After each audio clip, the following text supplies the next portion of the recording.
nuvuga ngo ibyabaye kuri uriya musaraba ni ukuvuga ngo kiriya gikorwa nicyo gikorwa kigaragaza ubuntu bw'Imana. Ni ukuvuga ngo ubuntu bwayo bwaratwegereye ntabwo twabyifuzaga cyangwa ntabwo twari tubikwiye. Ni ukuvuga ngo yaradukunze twebwe ubwacu ahubwo tutayumvira. Ni ukuvuga ngo Imana yadukunze tuyihisha tutayishaka. Ni ukuvuga ngo yaradukunze tutarabonwa itaratubona. Ni ukuvuga ngo ni kubw'ubuntu bwayo mu kwizera, kuko niyo mpamvu yaduhaye ubuzima bushya. Noneho Pawulo arimo arabwira itorero ry'i Korinto, ntimwibagirwe imbaraga z'umusaraba. Ntimuzigere mwibagirwa izi mbaraga zabahaye agakiza. Ese ibi bintu hari icyo bisobanuye kuri mwe? Hari icyo bivuze kuri mwe? Pawulo agakomeza akandika ayo magambo, kuko dufite umwuka umwe, twaje ku Mana mu nzira imwe. Ni iyihe nzira? Ni inzira y'uko umwana we yatambwe nk'igitambo,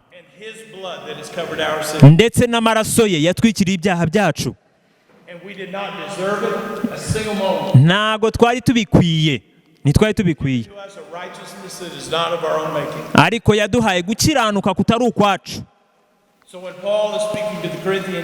Rero Pawulo akomeza kuganiriza itorero ry'i Korinto, ni ukuvuga ngo atangira ababwira amagambo akomeza. Noneho mu gice cya kabiri cy'Abikorinto, Abakorinto ba mbere, abwira itorero ry'i Korinto,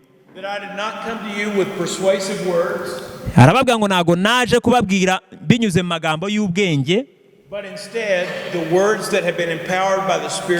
ariko nje nkoresheje amagambo y'Umwuka Wera cyangwa amagambo y'Imana. Aya ntago ari amagambo yanjye, aya ni amagambo y'Imana. Pawulo aravuga ngo aya magambo ntago ari ubwenge bw'abantu, ahubwo aya magambo ava mu bwenge bw'Imana. Aya magambo ava mu bwenge bw'Imana, aya magambo ava mu bwenge bw'Imana yatuzaniye ari hishurirwa n'umwana wayo. Ntabwo byavuye mu bwenge bwacu, uvuga ngo byavuye mu ihishurirwa Imana yaduhaye twebwe, ihishurirwa ryuzuye muri Yesu Kristo. Umva ibyo umwanditsi w'Abaheburayo yavuze, igice cya mbere umurongo wa mbere. Aravuga ngo Imana yaratuganirije kera mu buryo bwinshi butandukanye. Yatuganirije inyujije mu bahanuzi bayo. Imana yatuganirije inyuze mu gihuru cyaka umuriro. Imana ndetse yaje kwandika no ku bikuta no ku bisenge by'inzu. Muri izo nkuru zose uburyo Imana yagiye yandika ku bisenge by'inzu. Imana yanyujije mu marayika wayo iratubwira.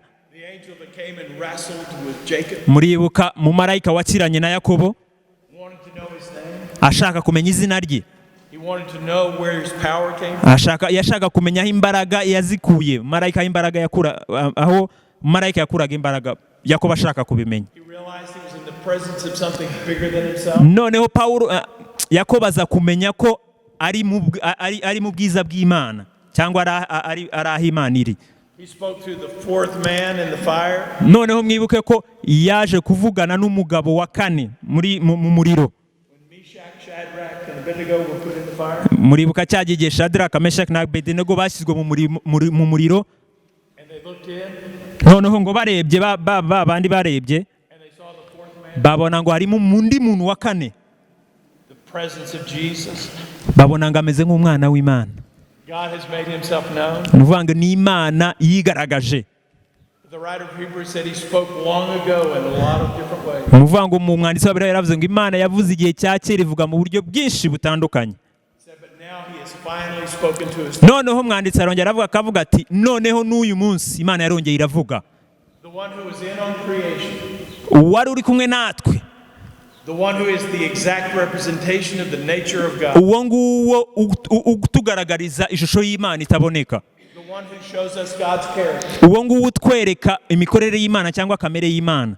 The one who made purification for sin. Uwo nguwo wanesheje icyaha. And now the one who is seated at the right hand of God. Uwo nguwo noneho wicaye iburyo bwa Data wa twese. And he is making intercession for you. Uwo nguwo ni udusabira, ni ugusabira buri munsi. Mbega byiza. Mbega byiza. And here Paul said, these are not my words. Noneho hano Paul aravuga ngo ibi ngibi mbabwira ntago ari amagambo yanjye. These are the words that have come from God. Aya ni amagambo yavuye ku Mana. And they have been affirmed by Jesus. Kandi aya ni amagambo yakomejwe na Kristo Yesu. The power of the cross. Binyuze mu mbaraga z'umusaraba. These are words that were spoken to us with great sacrifice. Aya niyo magambo yatubwiwe binyuze mu gitambo gikomeye cyane. That now began to create in us faith. None aya magambo agatangira kuturemamo kwizera. And give to us strength. None akaduha imbaraga. And the apostle is telling these folks. Noneho nuvuga ngo Paulo arimo arabwira abikorino. That the message that I bring to you is not mine. Arababwira ngo ubutumwa mbazaniye ntago ari ubwanjye ngewe Paulo. But it is the message from God. Ariko ni ubutumwa buva ku Mana Data. In verse 10 of chapter 2. Nuvuga ngo ku murongo wa 10 w'igice cya kabiri cy'abakorino ba mbere. He said, for to us God revealed them through the Spirit, for the Spirit searches all things, even the depth of God. Haravuga ngo ariko Imana yabiduhishurishije umwuka wayo kuko umwuka arondora byose ndetse n'amayoberane y'Imana. Gice cya kabiri umurongo wa 10 abakorino ba mbere. This spirit that dwells in us Nuvuga ngo uyu mwuka w'Imana uba muri twe is helping to reveal the very nature of God to us. niwe udufasha kuduhishurira amayoberane y'Imana cyangwa ubumana. He is helping to show us the places in our life that need transformation. Niwe udufasha kureba ibikenewe guhinduka mu buzima bwacu. Mwuka w'Imana niwe udufasha. The Spirit of God in us Mwuka w'Imana utuye muri twe convicts us of sin. niwe utwemeza iby'ibyaha byacu. Calls us to repentance. Akaduhamagarira kwihana. Reminds us of how unworthy we are. Akatwibutsa uburyo tudakwiye. How unworthy we are to receive His salvation. Uburyo tudakwiye kwakira agakiza kayo. And how necessary it is for us to live the rest of our life as a life of gratitude to Him for what He's done. Noneho akatwereka uburyo ari iby'ingenzi kubaho ubuzima bwacu tumushimira kubw'ibyo yakoze. There are many who fear grace. Hari abantu benshi batinya ubuntu. I think they fear misunderstanding grace. Ahubwo ntago batinya ubuntu, ahubwo batinya ibyo babwiwe kubw'ubuntu bitari byo. Grace does not give us the freedom to do as we wish. Ubuntu ntago buduha gukora ibyo twumva dushaka. Knowing that someday we'll find forgiveness. Tuzi ko igihe kizagera tugahabwa imbabazi. It doesn't work that way. Ntago ari uko ubuntu bukora. Grace is receiving what God has extended to us that we do not deserve. Ubuntu ni ukwakira iby'Imana yatwegereje tudakwiye. Ubwo nibwo buntu. And we cannot take advantage of His grace. Ahubwo nitufata ubuntu bwe uko butari, nitubufate nk'igikinisho, nk'ikintu kidafite agaciro. Because He still demands our obedience. Kuko Imana ihora yifuza ko tuyumvira. He demands our obedience to help maintain fellowship. Ni ukuvuga ngo Imana yifuza ko tuyumvira kugira ngo ikomeze isabane natwe, nta kindi, nta yindi mpamvu. There are times that we know that we have hurt one another. Ni ukuvuga ngo hari igihe tujya dukosereza bene data tukabahemukira. Where we have been unkind to one another. Wenda hari ubwo tutitwaye neza kuri bagenzi bacu. We seek forgiveness from one another. Noneho icyo dukora tugasaba imbabazi. And the only way that forgiveness can ever be extended to us is grace. Noneho uburyo izo mbabazi tuzazakira nuko wa muntu azatugirira ubuntu. Wa muntu dusaba imbabazi akatugirira ubuntu. And we've shown one another grace. Noneho tukababarirana. Not so that we could just be hurt again. Nago tubabarira kugira ngo tuzongere dukomeretswe. But we have shared our grace with the expectation that there will be change.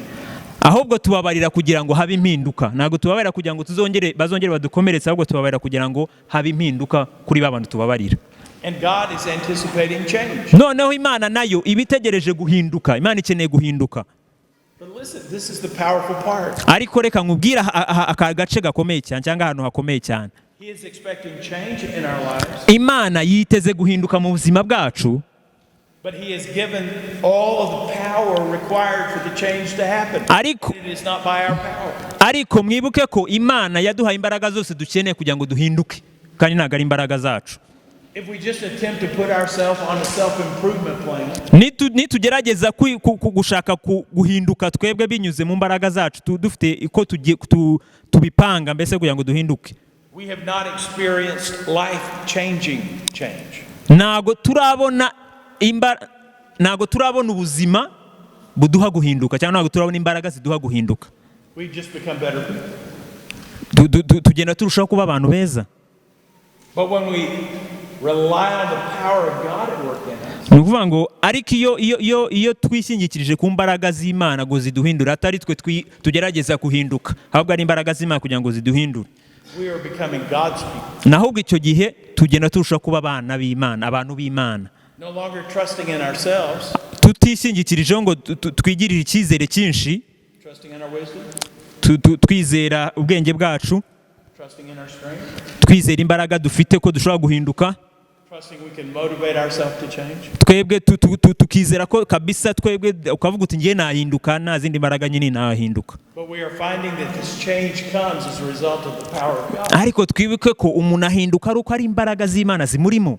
Imbaraga z'Imana nizo zihindura. He's changing us from the inside out. Mvanga Imana, imbaraga z'Imana ziduhindura bihera imbere bikagaragara inyuma. Not from the outside. Ahubwo ntabwo iduhindura bihereye inyuma ngo bijye imbere, ahubwo bihera inyuma, ihera imbere iduhindura bikagaragarira abantu inyuma. Anyone can take an old building. Umuntu uwo ari we wese ashaka gufata inyubako ishaje And put new paint on the outside of it. Akayitera irangi inyuma And call it good. akavuga ati inzu ni nshyashya. Umuntu wese yabikora, akafata inzu ishaje. It appears when others look at it. Ibyo byose bibaho iyo umuntu ayibonye iriya nzu inyuma, nibwo avuga ati iriya nzu ni nshyashya. Ni nshyashya kuko yashyizeho irangi rishya kandi inzu ishaje.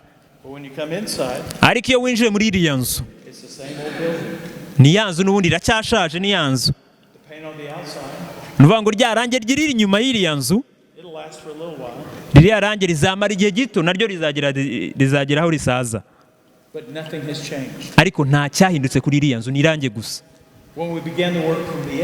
Iyo dutangiye guhinduka bihereye imbere, noneho bikagaragara n'inyuma hagahinduka, nuvuga ngo guhinduka abantu babona ni uguhinduka nyako, kandi ni uguhinduka kuzafata igihe kirekire, kandi ni uguhinduka kuzagira, nuvuga ngo kuzagira n'abandi bizabageraho.